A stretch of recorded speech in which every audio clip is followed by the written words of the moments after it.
please rate this statement. I want to listen to a speaker who feels like he or she is one of us, someone who feels relatable in my life, right? My answer here is number 5, obviously. Whenever I listen to a speaker, the question I ask to myself is, what's in it for me? Why should I continue listening when I have other things to do in my life, right? So the person needs to be relatable. So the person needs to show to me that he has undergone the same suffering, pain, or experiences that I am also talking about. So that is tip number 5. For you to become more relatable, use your audience as your props. A lot of speakers forget this. They think that the audience are just passive robots listening to you, when in fact, when you make the audience as the star, you make the audience as the hero, the more they think I am as important as the speaker as well. So a while ago, I've talked about location, location, location, moving around. Now that you're moving around, don't just use that as a working station for your talk. Use that moving around to share your microphone, ask a question, or crack a joke. For example, one of my favorite ways of engaging my audience, when I go around the audience, I look at their stuff. I look at their bags. I look at their shoes because I'm a big sneaker fan and I love buying sneakers. I look at their smartphones. I look at their dogs. I've been to a session before where people were able to bring their pets. I become observant. And whenever something catches my attention, I use it and insert it in my talk. So for example, while I'm walking down and I see someone's pair of sneakers, before I ask the question and say, hey, I love those shoes. Where did you get them? Right? Asking this kinds of question makes you as vulnerable as other members of the audience, that you're as human as they are, that you are connecting to them, right? And it also breaks the ice, especially if the topic is something that's tense or too serious. Cracking these kinds of conversation makes them feel like this is not as serious as it should be. We're all humans. We're all here to enjoy. We're all here to learn. So notice the new smartphone. Notice the new pair of shoes. Or for example, if you are speaking in a different city, my favorite question is, thank you for having me here. Like someone mentioned a while ago that they are from Penang in Malaysia.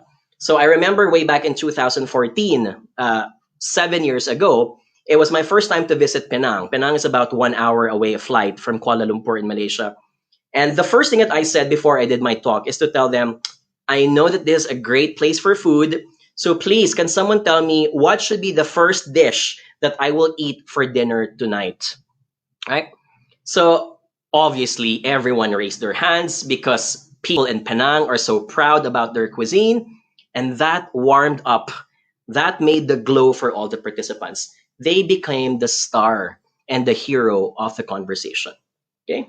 Or number 4, you can crack a joke. So while you're moving around, and by the way, even if you can't move around, even if you're on the stage, as long as you are observant, looking at how people react, you can catch their attention. So sometimes I crack a joke, right? May not be related to the topic, but it's related to, let's say, for example, this person has not been listening well. This person has been using their phone all the time, or this person has been noisy to the point that they're starting to disturb some audience members. So what do? I crack a joke. And then I'll say, hey, can I just ask the guy on the right side? May I ask what are we talking about? Or is there something urgent right now? So I get the attention of the person, not in a condescending manner, but in a way that's casual. Sometimes I will crack a joke and say, ooh, speaking of calling phones, I forgot that I have to call my mom this evening because I haven't talked to her for a while. Something like that, just for people to appreciate that we're all as human as each other, right?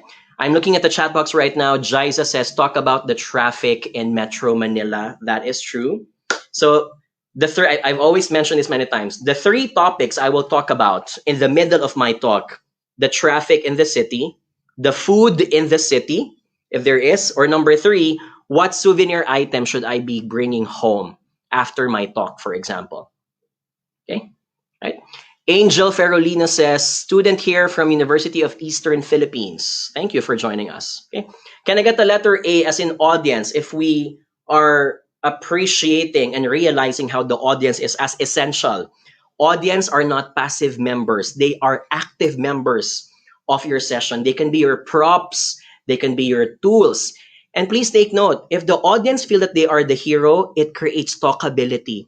When they go home, they will talk about this to their friends and loved ones. You know, I attended the talk of Jonathan this morning and he called me out. He cracked a joke. And I was so embarrassed because there were 200 people talking, but hey, I enjoyed it. Those small bits of experiences will make you a very unforgettable speaker and a speaker that they will look forward listening to again and again. So the audience are not passive members. So imagine it as if you are in a combat training like in X-Men, right? Or if there are any fans here of My Hero Academia, because I just finished season 3 this yesterday and I'm finishing season 4 this weekend.